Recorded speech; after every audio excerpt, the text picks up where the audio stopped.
ಕೊರಗಜ್ಜ ಅಥವಾ ದೈವ ನೆಮ್ಮದಿ ಕೊಡ್ತಾನೆ ಅಂತಾನು ಕೂಡ ತುಂಬಾ ಜನ ಇಲ್ಲಿ ಓಡಿ ಬರ್ತಾರೆ. ಸೊ ನಾವು ಕೇಳದೆ ಇದ್ರು ಆತನ ಸನ್ನಿಧಾನಕ್ಕೆ ಹೋಗಿ ಬಂದ್ರೆ ಆ ಪ್ರಾಬ್ಲಮ್ಸ್ ಗಳೆಲ್ಲ ಸಾಲ್ವ್ ಆಗುತ್ತೆ ಅಂತ ಹೇಳ್ತಾರೆ. ನಿಜ ನಿಜ, ಖಂಡಿತವಾಗಿ ನಿಜ. ಮತ್ತೊಂದು ಘಟನೆ ನಡೆದಿತ್ತು.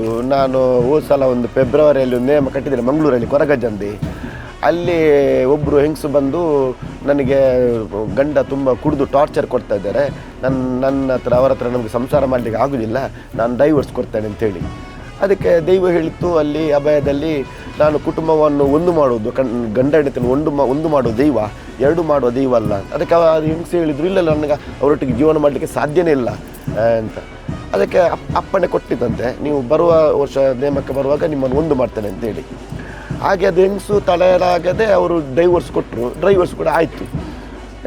ಮತ್ತು ಡೈವರ್ಸ್ ಆದ ನಂತರ ಕುಡಿಯೋದನ್ನು ಬಿಟ್ಟರು. ಇವರು ಗಂಡ ಬಿಟ್ಟು ಹೆಂಡತಿ ಮತ್ತೊಬ್ಬಳು ಮಗಳು ಅವಳನ್ನು ಒಳ್ಳೆ ಚೆನ್ನದಾರಿ ನೋಡಿದರು. ಹೋಸರ ನಾನು ಅಲ್ಲಿಗೆ ನೇಮಕ್ಕೆ ಹೋಗುವಾಗ ಅವರು ಬಂದು ಗುಡಿಸ್ತಾ ಇದ್ದರು.